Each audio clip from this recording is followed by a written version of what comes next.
Hello! Hi! And welcome to part 2 of our SHINee album review. So we just want to give a little disclaimer. We love SHINee, their ultimate bias group, and all of the things that we are about to say are just our opinion. We do not hate SHINee. We do not feel any kind of way about SHINee. We still love them. This is just our opinion. This is our honest, heartfelt fangirl feeling. Yeah. And it is really heartfelt because a lot of this is sadness. Just a little sadness that we feel in our hearts. So let's just for a second take it back to day 1. So no one knew when SHINee was going to come back. There were talks about it, but we didn't know. And then all of a sudden one day, SM just releases a teaser. It's like, okay. No announcement, no nothing, just a teaser. When I first saw it, I was like, okay. And I instantly got nervous because it was literally nothing. Just hearing the teaser, I was like, It made you nervous as to what could be made out of this. Because you never know from a teaser quite what you're going to possibly get. Yeah. And then the next day they uploaded another teaser and you're like, even more nothing. Yeah! Now they're in the pool. So you're like, alright. Then the next day comes and they just start releasing all these pictures and they're like, okay. The pictures didn't make a lot of sense at first, but then those second group of pictures, you were like, oh, okay, I'm starting to feel it a little bit. And then the MV finally comes out. We watched it obsessed with View. So, when that whole promotion, like what we just said, that instantly ticked me off because first of all, SM, why did you not just officially announce the comeback? Why did you just throw out a random teaser? Especially knowing how long people have been waiting. Exactly. And then second of all, with the pictures, okay, what happened to building up the anticipation and releasing one member at a time? Because I know, y'all all feel me when those Everybody teasers were released one by one. It was like day by day. Every day you're like, who's next? Who's next? It's gonna be. Who's next? Who's gonna be? Oh my god, Onu has blonde hair. What the fuck? Exactly. Like, you flipped out. Those Everybody teasers were just building the anticipation, knowing you're about to get something like good quality that SM actually cares about. And they've done that with pretty much all the other promotions too. So that's just the norm. It's nothing like different or anything like that. Then the album came out. It's a nervous thing. So then you take it all in, you start listening. But like when I started listening, okay, the first 4 songs, so Odd Eye, Love Sick, View, Romance. I'm like, yes. And then it just started getting a little weird from there. And I just, from there to the end, I kind of just felt like lost. Like it was just kind of weird. Or one song would be good, like Farewell to My Love was like, all right, that's pretty. And then you hit Woof Woof and you're like completely left.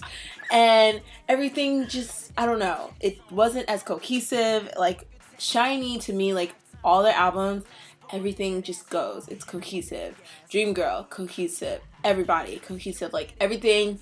Why So Serious? Yeah. Cohesive. Even though tells a story or has some type of just, it goes. Like your clothes match, girl. Your outfit's on point. Like, and even though we don't like Why So Serious, the single, honestly, that album is probably one of my favorite SHINee albums. And even though I'm not the biggest fan of the Dream Girl album, it makes sense. Like, I can listen to it and I'm like, okay, like, they tried a new sound. I get it. Yeah. Like, it may not be my favorite, but it flows. It just fit. And for me, like Jasmine, when the album first started and when I first heard Odd Eye, I was like, oh my god. I was like, oh my god. I was like, yes, SHINee's back. I literally probably said that. I was so happy, and when I kept listening, I was like, shibby-dip-dip. I was like, okay, yes. And then I got to Trigger, and at first I didn't like Trigger. It's kind of growing on me now. Farewell My Love, I was like, woo! That's that good SHINee R&B that you need. And then the OTU, obviously they need a ballad. And Alive makes sense to me now than it did before. First listen, it was too hard. Live! Live! And I'm like, wait, what? Hold on. Why are you yelling at me, first of all?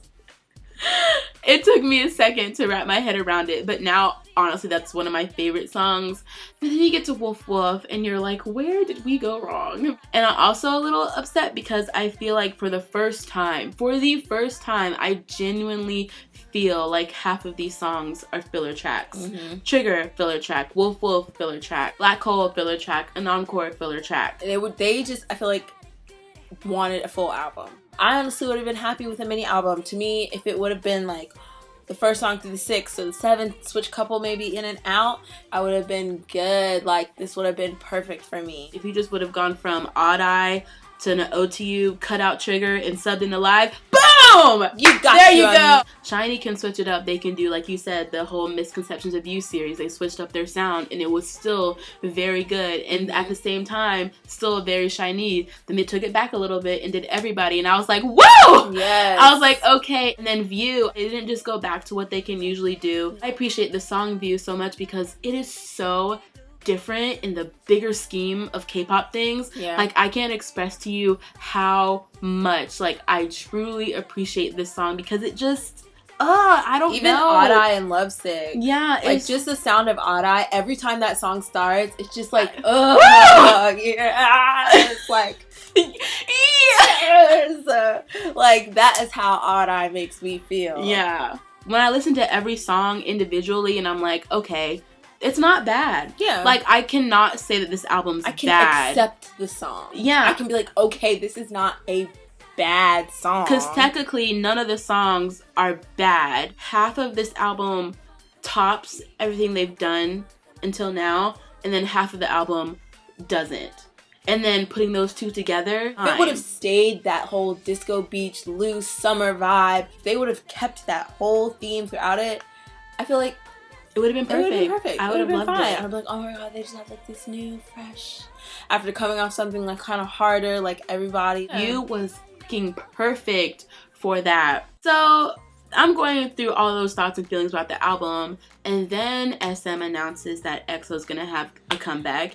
And honestly, when I heard that, I instantly got pissed because all my thoughts and feelings about this album and the promotions, it instantly made sense because I feel like SM didn't really try. I feel like even though they've had these songs for a very long time, and I feel like since SHINee's been gone a year and a half, it's not fair to bring out EXO, who comes back every year, and just throw them on top of it, even though half of this album can go for me. Like, just that fact, it just, I don't know, it just seems rushed. Like, I could have honestly waited for I could have waited more. I could have waited until like August for another SHINee comeback if they were gonna do this. If they wanted to do a back-to-back EXO. You have 12 months in a year. You could easily, even with solos, you could easily break it up. Yeah. It's not that hard. Overall, those are our thoughts and feelings, are deeply honest thoughts and feelings. And it's weird because a lot of this album had like a lot of stuff that like connects to back in the day, like Lovesick, and then Key's rapping a lot more like he used to, and then you have parts where Minho and Key are rapping, and then there's just a lot of like harmonizing in two parts, like how they used to do in Romantic and all those different kinds of songs. So it all flows, like when you think about it in the bigger picture, it flows like that. Then on like half the other tracks, I'm like, what is this? And I just feel like I just hold SHINee to such a high standard. High. That's what it is. And it's not even that it's a standard that they can't reach. It's their... You've been there. Yeah, it's literally SHINee's standard. This is why I have that standard for them, because I'm like, this is SHINee. What we know they can do, and what we just... I don't know. It just makes me really upset. Yeah. Our biggest emotion is sadness for the album and anger towards SM. Yeah. And sadness because half of the album reaches the expectations and it tops what they've done and it makes sense. Yeah. And the other half is just filler tracks, and SHINee... Lackluster, like... Yeah, and SHINee's never had filler tracks to me before. Everything was a song. Of course, your group is not gonna put out, like... You're not gonna like every single thing they do. Of course. There's gonna be that song here and there that you're not gonna like. But I've never had more than one song on an album that I did not like. And I literally have like 4 songs on this album that I don't like. It just, it frustrates me. And it just makes me sad and upset. The anger part comes from SM and these shitty ass promotions. SM actually announced EXO's comeback. Like, they literally said EXO is gonna come back so-and-so date. And that's just literally at this most standard form of promotion. Yeah. You announce the most standard. The most standard. That's the least you have to do. You announce someone's coming back. Did SM do that? No, they just threw out a teaser. After all this time, that's the one thing that gets me. It's been so long, so you're not gonna announce it. I feel like they just care about the fact that EXO can make them more money at this point. Even though they know SHINee's gonna win. And that's why they probably don't even care and they can throw EXO on top of them like that. It's like, oh, we can put them out. Whatever they put out, they'll like. They're gonna win the show. It's fine. Just do it. So, let us know all your thoughts and feelings, because I honestly don't know how a lot of people felt about this album. I don't know if it's just my Twitter timeline, but I didn't see a lot of people talking about it. It was just like, oh, the album's out. That's how we feel about Odd. It's odd. It is odd. Like we said, no hard feelings against SHINee. We don't dislike them. And I feel like that's another problem with K-pop fans. When you say you don't like something, they take it as an offense. You don't like the whole of it. Like, you don't like them. Like, so you don't like since I say I don't really like the Odd album, that means that I'm saying Jonghyun can't sing. That's not what I'm saying. That's not what we're saying. We still love SHINee. And this is just our opinion. If you have different opinion, that's fine. If you think love the whole album, that's fine. Okay, if you think this is the best album that SHINee's ever put out, then that's fine. That's what I love the most about people who follow us, because I feel like we have that connection where we can openly talk about things and be honest and have a discussion. It's still that level of respect and understanding between all of us. Yeah. Let us know all your thoughts and feelings about Odd, and we will see you guys later. Bye.